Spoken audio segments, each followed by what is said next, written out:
नारियल का जन्म, अंडमान निकोबार की लोक कथा।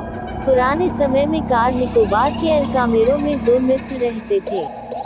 एक का नाम असोंगी और दूसरे का इनालो था। दोनों एक दूसरे को बहुत प्यार करते थे। वे साथ साथ काम करते, जो कुछ भी कमाते उससे साथ साथ खाते और दैक सुख में साथ रहते। दोनों पूरे दिन काम में लगे रहते थे। कार निकोबार में एक बार सूखा पड़ा। हालांकि निकोबार चारों ओर समुद्र से घिरा था, लेकिन पूरे साल पानी की एक बूंद भी नहीं बरसी थी। सारे कुएं सूख गए थे। मनुष्य, जानवर, पक्षी बिना पानी के मर रहे थे। असोंगी एक अच्छा जादूगर था। उसके गांव वाले ही नहीं, दूर दूर से दूसरे लोग भी उसका जादू देखने को आते थे। एक दिन दोनों दोस्त घास काटने को गए। असोंगी को अपनी छुरी तेज करनी थी, लेकिन आसपास कहीं पानी नजर नहीं आ रहा था। ऐसे में असोंगी जंगल में घुस गया और जादू के बल पर जमीन से पानी निकाल लिया।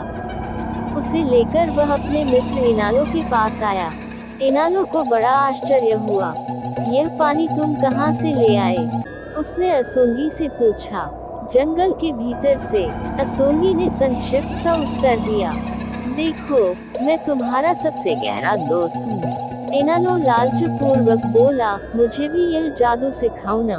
इनालो, मेरे दोस्त, मुझे तुम्हारी दोस्ती पर कोई शक नहीं।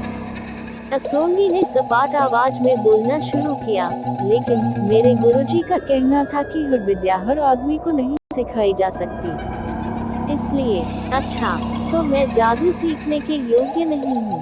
उसकी बात सुनकर इनालो क्रोधपूर्वक चीखा। इस नाराजगी में उसने अपने मित्र का सिर धड़ से उड़ा दिया। असोंगी के धड़ को उसने वहीं दफन कर दिया और सिर को लेकर घर आ गया। घर पर उसने असोंगी के सिर को एक खंभे पर लटका दिया। रात में वह सिर इनालो से बहुत सी बातें किया करता था। इससे डरकर इनालो गांव छोड़कर भाग गया।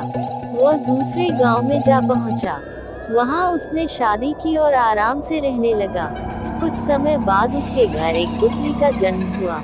वह एक खूबसूरत लड़की थी। सभी उसे प्यार करते थे। एक बार अचानक लड़की बीमार पड़ गई। इनालो ने उसका बहुत इलाज कराया, लेकिन किसी भी दवा से उसे आराम नहीं हुआ। दहकी और थका हारा इनालो एक रात जल्दी सो गया। गहरी नींद में उसने एक स्वप्न देखा। सपने में उसके दोस्त असोंगी के कटे हुए सिर ने उससे यह कहा, इस सिर को जमीन में दबा दो, उससे एक पेड़ उगेगा। जब उस पर फल आ जाए तब उस फल को तोड़ना। उस फल को काटने पर उसके भीतर पानी निकलेगा।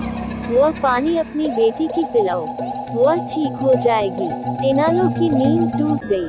वह मुंह अंधेरे ही उठ बैठा और दौड़ता हुआ अपने पुराने गांव में पहुंचा। घर में खंभे पर लटके असोंगी के सिर को उसने उसके बताए अनुसार जमीन में दबा दिया।